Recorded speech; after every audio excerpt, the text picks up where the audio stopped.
Hello friends, welcome back my YouTube channel. तो friends, channel पर नए हैं तो जल्दी से चैनल सब्सक्राइब कर दीजिए और लाइक कमेंट करना मत भूलिएगा प्लीज़, क्योंकि अगर लाइक कमेंट नहीं करोगे तो वीडियो आगे और लोगों के पास नहीं जाएंगी, जिस कारण मेरे चैनल की रीच नहीं बढ़ेगी। तो प्लीज़ सपोर्ट कर दो यार, एक लाइक से कुछ नहीं जाता है प्लीज़। इधर ईशाना का डर कर बुरा हाल हो रहा था। वो यही सोचकर अंदर से घबरा उठती थी कि उसे किसी को बेच दिया जाएगा और वो उसकी आबरू के साथ रोज खेलेगा, उसे रोज बर्बाद करेगा और जब उसका मन भर जाएगा तो वो भी किसी और को कुछ पैसों के लिए उसे बेच देगा। क्या ऐसे ही उसकी जिंदगी चलती रहेंगी? क्या वो कोई खिलौना है जो सबका मन बहलाने का काम करती है? ईशाना यही सब सोचते हुए और भी ज्यादा रोए जा रही थी। नहीं, अब नहीं, हम ऐसे हार नहीं मान सकते हैं। हम ईशाना गुप्ता हैं, हमने कभी हारना नहीं सीखा है। ईशाना अपने आंसू पोंछते हुए उठी। वो कमरे के बाहर आती है और चारों तरफ देखती है, फिर नीचे हॉल में देखती है जहां कोई नहीं था। वो धीरे से सीढ़ियों से नीचे उतरती है और इधर उधर देखने लगती है। हमें कुछ भी करके यहाँ से निकलना है। हम नहीं चाहते कि हम तन्मय के हाथ लग जाए और हम दिव्यांश कपूर के साथ भी नहीं रहना चाहते हैं। पता नहीं कैसा आदमी हो, एक बार तो हम गलती कर चुके हैं, फिर से वो गलती नहीं करना चाहते हैं। ईशाना बड़बड़ाते हुए बोली और फिर और घर से बाहर निकल जाती है। इस वक्त दोपहर के 12 बज रहे थे, जिस कारण गेट पर खड़े बॉडीगार्ड लंच के लिए चले गए थे।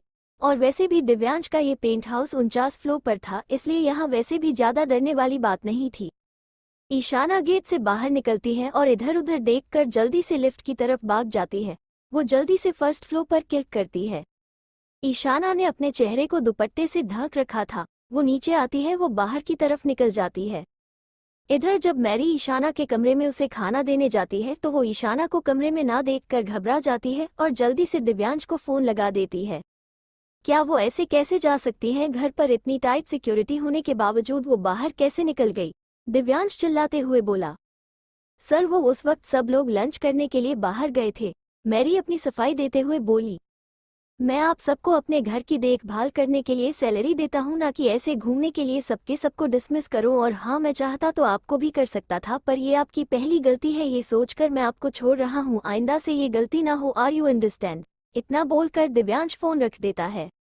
अब मैं उसे कहाँ ढूंढूं, पता नहीं कहाँ गई होंगी पागल लड़की। दिव्यांश सर पर हाथ रखे परेशान हो रहा था। दिव्यांश, मीटिंग शुरू होने वाली है, हमें चलना चाहिए, समर्थ केबिन के अंदर आते हुए बोला। समर्थ ये देखकर हैरान हो जाता है कि दिव्यांश केबिन में है ही नहीं। वो चारों तरफ देखते हुए बोला, अब ये कहाँ चला गया? कुछ ही देर में हमारी बहुत इंपॉर्टेंट मीटिंग है। इधर ईशाना रोड पर भागे जा रही थी। वो भागते भागते एक सुनसान रोड पर आ गई थी जहाँ इधर उधर बस घना जंगल था, कोई इंसान दूर दूर तक नहीं दिख रहा था उसे। अब उसके पैरों ने भी जवाब दे दिया था। वो बहुत बुरी तरीके से थक गई थी। ईशाना कुछ देर के लिए एक पेड़ के नीचे बैठ जाती है और लंबी लंबी सांसें लेने लगती है। उसे अब भूख और प्यास लग रही थी, थकान के कारण उसका गला सूख रहा था। ईशाना इधर उधर रोड को देख रही थी कि शायद ही उसे कोई गाड़ी वाला लिफ्ट दे दे। वो अब बस अपनी बहन के पास जाना चाहती थी। उसे उसकी चिंता हो रही थी कि वो उसके बिना कैसे इतने दिनों से रह रही होगी, कुछ खाती होगी या नहीं, कहीं तन्मय ने उसे कोई चोट तो नहीं पहुंचाई होगी। यही सब सोचकर उसका दिल बैठा जा रहा था। ईशाना यही सब सोच रही थी कि तभी उसके कानों में किसी गाड़ी की आवाज पड़ती है। वो उसकी तरफ देखती है और जल्दी से खड़ी होकर हाथ हिलाती है। गाड़ी आगे निकल जाती है, जिसे देखकर ईशाना उदास हो जाती है, पर कुछ दूर जाने के बाद कार पीछे आती है। खिड़की बंद होने के कारण अंदर कुछ नहीं दिखता है। ईशाना खुश होते हुए जल्दी से बोली, देखिए, मुझे जल्दी से अपने घर जाना है, वहाँ मेरी बहन घर पर अकेली है, क्या आप मुझे लिफ्ट दे सकते हैं? ईशाना की बात सुनकर कार वाला कार की विंडो नीचे करता है। जैसे ही ईशाना कार के अंदर देखती है, उसके पैर डर के कारण कँपकँपाने लगते हैं। उसकी आंखें हैरानी और घबराहट से बड़ी हो जाती है। तू तू तुम ईशाना हकलाते हुए बोली। वो इंसान कार से बाहर आता है और अपने दोनों हाथ को अपनी पैंट की पॉकेट में डालते हुए ईशाना को ऊपर से नीचे तक देखता है। ईशाना का तो डर के कारण बुरा हाल हो गया था। उसकी आंखों में उस इंसान का खौफ साफ साफ दिख रहा था। वो पसीने से लथपथ हो गई थी और घबराते हुए पीछे हटने लगी। उस आदमी की उम्र 30 साल के आसपास थी, लंबाई 5-6 फुट, लंबा गोरा चेहरा। वो इंसान दिव्यांश के जैसा हैंडसम था, पर उसकी शैतानी मुस्कान और जिस्म सी भूखी आंखें ईशाना को ऐसे देख रही थी मानो उसका बस चले तो वो ईशाना को खा जाए। वो और कोई नहीं, सम्राट सेगल था। तो तुम मुझे मिल ही गई, सम्राट आगे बढ़ते हुए बोला। देखो, हमारे पास मत आना, समझे? ईशाना पीछे हटते हुए बोली। अच्छा, अगर मैं तुम्हारी बात नहीं मानूंगा तो तुम क्या कर लोगी? हाँ, वो उसके पास आते हुए बोला। ईशाना पीछे हटते हटते पेड़ से जा लगी।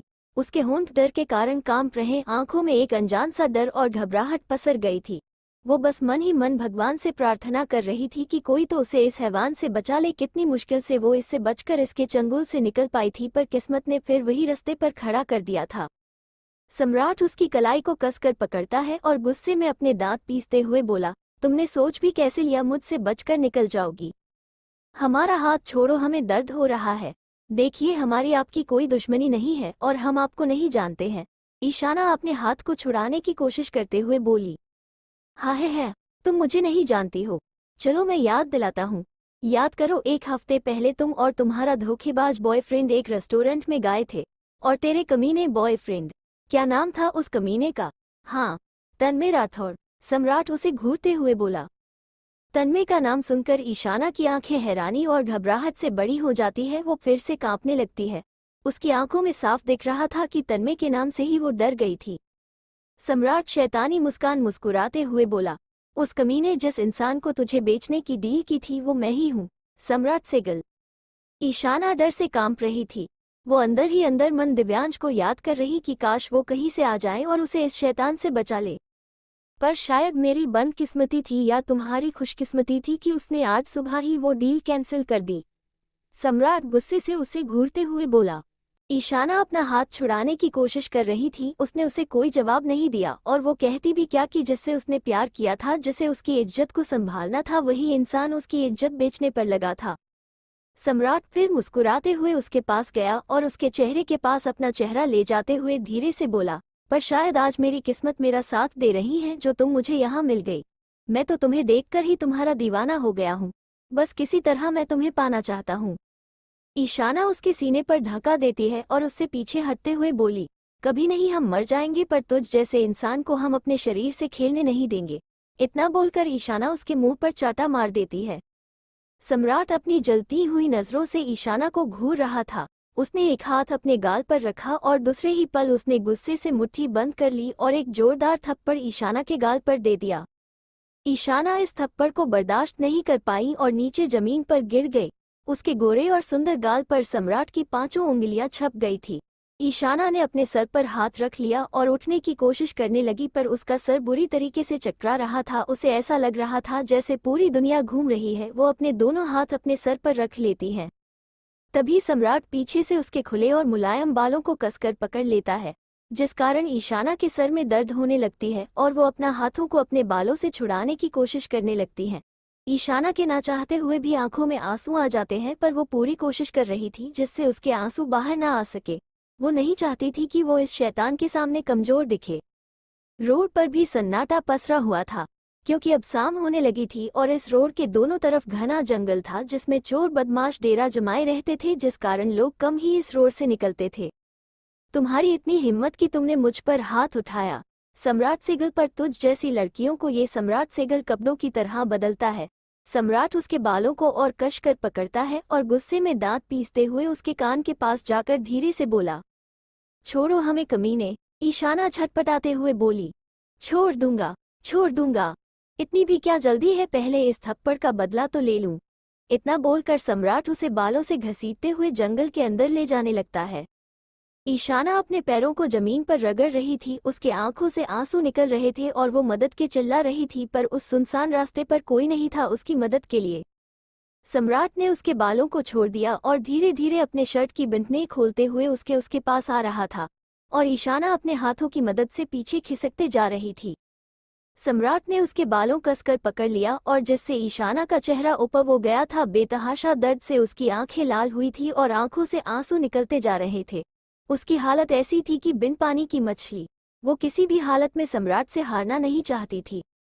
सम्राट जैसे ही ईशाना के गुलाबी होठों को चूमने के लिए पास आया, वैसे एक बेतहाशा दर्द का एहसास हुआ। अचानक से उसके मुंह से दर्द से चिल्लाने की आवाज पूरे जंगल में गूंज रही थी। सम्राट की आंखें दर्द से लाल हो रही थी और जैसे उसकी आंखें बाहर निकल जाती। ईशाना ने उसके प्राइवेट पार्ट को इतनी तेज दबा दिया था जिससे वो बिलबिलाता हुआ उसे हट गया और चिल्लाते हुए अपने को काबू करने लगा। दर्द से कराहते सम्राट को देखकर ईशाना जल्दी से उठी और जंगल से बाहर की तरफ भागने लगी थी कि अचानक से सम्राट उसके सामने आ गया और एक जोरदार थप्पड़ रसीद के उसके गाल पर दे देता। ईशाना वो थप्पड़ बर्दाश्त नहीं कर पाती है और जमीन पर गिर जाती है। सम्राट का थप्पड़ इतना तेज पड़ा था ईशाना की उसके गोरे गाल पर उसकी 5 उंगलियां छप गई थी और उसके होंठ के किनारे से खून आ गया था। ईशाना उसे खा जाने वाली नजरों से घूरे जा रही थी। ऐसे क्या घूर रही है साली, प्यार से की बात तो तुझे समझ नहीं आती है ना, तू ना इसी के लायक है। सम्राट एक पैर घुटने के बल रखते हुए उसको नफरत से घूरते हुए बोला। अगर इतनी ही आग तुम्हारे शरीर में लग रही है तो जाके अपनी माँ बहन के साथ कर जाके, इससे उन्हें भी तो पता चले जिसे वो अपना भाई और बेटा बोलती है, और साला तो ना मर्द है जो लड़कियों पर हाथ उठाकर शेर बन रहा है। ईशाना अपनी जलती हुई नजरों से उसे घूरते हुए रुकते रुकाते अपनी बात बोली। साली, मेरी माँ बहन पर आती है। इतना बोलकर उसने फिर ईशाना पर हाथ उठाया। वो ईशाना के बालों को कसकर पकड़ता है और उसके करीब जाके धीरे से बोला, मेरी बहन को क्या अपनी तरह समझा है? अरे तू तो पैदा ही हम जैसे आमिर जादों का मनोरंजन करने के लिए हुई है, और तूने जो दर्द मुझे कुछ देर पहले दिया है, मेरी मर्दांगी को ललकार कर उससे कई ज्यादा दर्द सूद समेत वापस नहीं किया तो मेरा नाम सम्राट सेगल नहीं। सम्राट की आंखों में जानवर को देखकर ईशाना के पूरे शरीर में एक अनजाना सा डर लगने लगता है और उसके तन बदन में रोंगटे खड़े हो जाते हैं। इससे पहले वो कुछ करती सम्राट भूखे भेड़िए की तरह उस पर झपट पड़ता है। सम्राट ईशाना का दुपट्टा उसके सीने से हटा ही रहा था कि एक मजबूत हाथ उसकी कालाई को पकड़ लेता है। सम्राट ऊपर उस इंसान को देखता है जो सम्राट पहले हंस रहा था। वो उसे देखते ही थर थर कांपने लगता और उसके माथे पर डर के कारण पसीना आ जाता है। सम्राट उस इंसान को देखता है और उसके हाथ में असहाय दर्द महसूस होता, जिससे वो ईशाना का दुपट्टा छोड़ देता है। वो दर्द से कराहते हुए उठ जाता है, अपने हाथ को उस इंसान से छुड़ाने की कोशिश करता है। मेरा हाथ छोड़ो, मुझे दर्द हो रहा है दिव्यांश, सम्राट चीखते हुए बोला। ईशाना जल्दी से अपने आंसू पोंछती है और दिव्यांश के पीछे खड़ी हो जाती है। दिव्यांश की आंखों गुस्से की ज्वाला देखकर एक पल को सम्राट के पसीने छूटने लगते हैं। दिव्यांश ने उसका हाथ इतनी कस के पकड़ा हुआ था जिससे उसकी नसें दिख रही। दिव्यांश के जबड़े कस गए थे। तुम्हारी हिम्मत कैसे हुई उसको हाथ लगाने की? जिस हाथ से तुमने इसको छुआ है मैं उस हाथ को ही तोड़ दूंगा। ये बोलकर दिव्यांश उसके बाजू पर जोर से अपना हाथ मारता है। सम्राट दर्द से कराहते हुए दूर हट जाता है और अपना हाथ को पकड़ लेता है। उसके हाथ की हड्डी टूट गई थी जिस कारण उसको बहुत दर्द हो रहा था। दिव्यांश मुड़ जाता है और ईशान के दोनों बाजुओं को पकड़कर बोला, आप ठीक तो है ना? कहीं मुझे देर तो नहीं हो गई आने में? आपको पता है मेरी तो जैसे सांसें रुक गई थी जैसे मुझे पता चला कि आप घर से भाग गई है। मैंने आपको कहाँ कहाँ नहीं ढूंढा। दिव्यांश की नज़र उसके कपड़ों पर जाती है और वो अपना ब्लेजर उतार कर उसे पहना देता है। ईशाना बस उसे देखे जा रही थी। उसकी आंखों में उसके लिए अपनी फिक्र और परवाह देखकर वो उसके गले लग गई और रोने लगी। असल में जब दिव्यांश को पता चला था कि ईशाना घर से भाग गई है तो वो उसे ढूंढने लगा था, क्योंकि उसे डर था कि कहीं वो तन्मय के हाथ ना लग जाए। और जहां तक वो तन्मय को अब तक समझ पाया था उस हिसाब से वो बेशर्म और बहुत ही घटिया इंसान था, और अगर उसे ईशाना मिल जाती तो वो उसे अपनी लालच के खातिर फिर किसी को बेच देता। और दिव्यांश ऐसा होने नहीं देगा। यही सोचकर वो जल्दी घर पहुंचने के लिए जंगल वाला रास्ता लेता है, पर उसे इस सुनसान रास्ते पर एक कार खड़ी देखकर हैरानी होती है और अपनी कार से उतरकर बाहर आता है। वो इधर उधर देख ही रहा था कि तभी जंगल के अंदर से उसे किसी लड़की की आवाज़ सुनाई देती है, और वो जल्दी से जंगल के अंदर आता है तो देखता है कि सम्राट किसी लड़की के साथ जबरदस्ती कर रहा था, और वो लड़की और कोई नहीं बल्कि ईशाना होती है। दिव्यांश ईशाना को खुद से दूर करता है और उसको ध्यान से देखने लगता है। उसकी नज़र ईशाना के पीले पड़े चेहरे पर जाती है। ईशाना के गाल पर थप्पड़ के निशान थे और उसके गुलाबी गाल थप्पड़ के कारण फूल गए थे। दिव्यांश को गुस्सा आ गया था। उसकी ये हालत देखकर उसकी हाथ की मुट्ठी बंध जाती और गुस्से से जबड़े कस जाते। फिर उसकी नज़र ईशाना के होंठों पर जाती है। ईशाना के होंठ के किनारे से खून देखकर दिव्यांश के सर पर खून सवार हो जाता है। वो अपनी एक उंगली से उसके होंठ के किनारे से खून साफ करता है। दिव्यांश सम्राट की तरफ गुस्से से मुड़ता है और उसे खा जाने वाली नजरों से देखने लगता है। सम्राट अपना हाथ पकड़े वहीं पर खड़ा था। दिव्यांश को अपनी तरफ गुस्से में देखते हुए एक पल के लिए वो डर जाता है, पर फिर हिम्मत करके बोला, तुम मुझे ऐसे क्यों देख रहे हो? और तुम्हारी हिम्मत कैसे हुई मुझ पर हाथ उठाने की? तुम भूल रहे हो मैं सम्राट सेगल हूँ। इस 2 कौड़ी की लड़की के लिए तुमने मुझ पर हाथ उठाया। खबरदार इसे कुछ कहाँ जबान खींच लूंगा, समझे? दिव्यांश उसका कोट का कॉलर पकड़ लेता है और अपने दांत पीसते हुए बोला। दिव्यांश का गुस्सा देखकर सम्राट कुछ बोल ही नहीं पाता है। उसका गला दिव्यांश का गुस्सा देखकर जैसे सूख ही गया था। वो अपनी थूक गले से नीचे उतारते हुए बोला, अरे यार गुस्सा क्यों कर रहे हो, हम दोनों बिजनेस पार्टनर बनने वाले हैं और अगर तुझे ये लड़की इतनी पसंद है तो पहले तू ही मजे ले ले, मैं बाद में दे लूंगा। और एक बात और बताऊं, मुझे इसके बॉयफ्रेंड ने बताया था कि ये अभी कच्ची कली है, हम दोनों मिलकर इसे फूल बनाते हैं, क्यों क्या बोलते हो? सम्राट हंसते हुए बोला। उसके मुंह से ईशाना के बारे में ये सब सुनकर दिव्यांश का दिमाग खराब हो जाता है। उसका दिल कर रहा था जिस जुबान से वो ईशाना के बारे में ये सब बोल रहा है उसकी ये जबान ही खींच ले। दिव्यांश दांत पीसते हुए जोर का मुक्का उसके मुंह पर मार देता है। सम्राट दिव्यांश के अचानक से इस वार को संभाल नहीं पाता है और वो नीचे गिर जाता है। दिव्यांश उसे लगातार उसके मुंह पर मुक्कों की बरसात करे जा रहा था और सम्राट को संभलने का मौका नहीं मिल पा रहा। ईशाना दूर खड़ी ये सब देख रही थी, उसको समझ ही नहीं आ रहा था कि वो क्या करे। खबरदार उसके बारे में कुछ भी गलत बोला मैं तेरी जान ले लूंगा, समझे? जिन गंदी नजरों से तूने उसे देखा है उन आंखों को मैं किसी और लड़की को गंदी नजरों से देखने नहीं दूंगा। दिव्यांश उसे बस मारे जा रहा था। दिव्यांश रुक जाए, वो मर जाएगा। ईशाना उसके बाजू को पकड़ने की कोशिश करती है। तो मर जाने दो, इस जैसे दरिंदे को जीने का कोई हक नहीं है। इसकी हिम्मत कैसे हुई तुम्हें बारे में ऐसी बात बोलने की, मैं इसे मार डालूंगा। दिव्यांश अपने बाजू से ईशाना को झटका देकर दूर हटा देता है। दिव्यांश के धक्के के कारण ईशाना जमीन पर गिर जाती है और अपनी आंसू से भरी आंखों से उसे देखने लगती है। दिव्यांश सम्राट को मारे जा रहा था। अब सम्राट की ऐसी हालत हो गई थी कि अगर दिव्यांश को रोका नहीं गया तो वो उसकी मार से मर सकता है। दिव्यांश आपको हमारी कसम है, प्लीज इसे छोड़ दीजिए, ये मर जाएगा, ईशाना चिल्लाते हुए बोली। ईशाना की बात सुनकर दिव्यांश रुक जाता है और उसके ऊपर से उठकर ईशाना के पास आ जाता है। वो ईशाना की आंखों आंखें डालता है। उसको ऐसे देखकर ईशाना की आंखों से एक आंसू उसके गाल पर आ जाता है, जिसे दिव्यांश प्यार से अपने हाथ को उसके गाल पर रखकर सहलाते हुए हटा देता है और उसको अपने गले लगा लेता है। आपने अपनी कसम दे दी, वरना आज इस इंसान को मैं जिंदा नहीं छोड़ता, दिव्यांश उसे बालों को सहलाते हुए बोला। सम्राट वहां से भाग जाता है पर मन ही मन अपनी हुई इंसल्ट का दिव्यांश से बदला लेने की कसम खाता है। दिव्यांश का घर। दिव्यांश अपनी बाहों में ईशाना को घर के अंदर लाता है। उसके चेहरे पर अभी कोई भी एक्सप्रेशन नहीं थे, वो बहुत कोल्ड एक्सप्रेशन दे रहा था। ईशाना बस उसके चेहरे को ही देखे जा रही थी। दिव्यांश उसे उसके कमरे में लाता है और बेड पर लेटा देता है।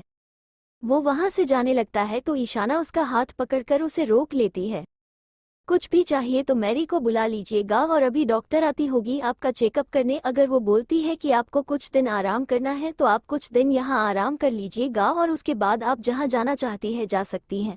दिव्यांश बिना उसकी तरफ देखे बोला। आप हमारी तरफ देख क्यों नहीं रहे हैं? ईशाना उसकी तरफ देखते हुए बोली। हम कौन होते हैं आपकी तरफ देखने वाले? हम आपसे माफी मांगते हैं, दिव्यांश अब उसकी तरफ देखते हुए बोला। माफी पर क्यों? आपकी बिन मर्जी के आपको अपने घर में जबरदस्ती रखने के लिए। अगर हम आपके साथ जबरदस्ती यहाँ रोकने को नहीं बोलते तो आप यहाँ से भागती नहीं और बाहर आपके साथ वो सब नहीं होता।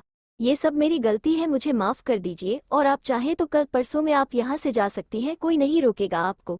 इतना बोलकर दिव्यांश वहाँ से चला जाता है। ईशाना बस उसे देखे जा रही थी जब तक वो आंखों से ओझल नहीं हो गया। उसे बुरा लग रहा था कि उसने दिव्यांश को कितना गलत समझा। इधर दिव्यांश अपने कमरे में गुस्से में सारा सामान इधर उधर फेंक रहा था। वो चिल्लाते हुए टी टेबल पर जोर से अपना हाथ मारता है जिससे वो टेबल चकनाचूर हो जाता है और उसके हाथ से खून बेतहाशा नीचे जमीन पर चू रहा था। मैं उसे छोड़ूंगा नहीं। तुमने गलत लड़की के साथ जबरदस्ती करने की कोशिश की है सम्राट सेगल। मैं तुम्हें बर्बाद ना कर दूं तो मेरा नाम भी दिव्यांश कपूर नहीं। अब तुम भी उन लोगों की लिस्ट में आ गए हो जिसने ईशाना को तकलीफ दी है। मैं सबको बर्बाद कर दूंगा जो भी मेरी ईशाना को तकलीफ देगा। दिव्यांश की आंखों में खून सवार हो जाता है। उसकी आंखें इस वक्त किसी शैतान से कम नहीं लग रही थी। दिव्यांश किसी को फोन करता है और उससे कुछ देर बात करने के बाद उसके चेहरे पर एक शैतानी मुस्कान तैर जाती है। वीडियो अच्छी लगी हो तो प्लीज चैनल सब्सक्राइब कर दीजिए और लाइक कमेंट कर दीजिए, बहुत रिक्वेस्ट कर रही हूँ।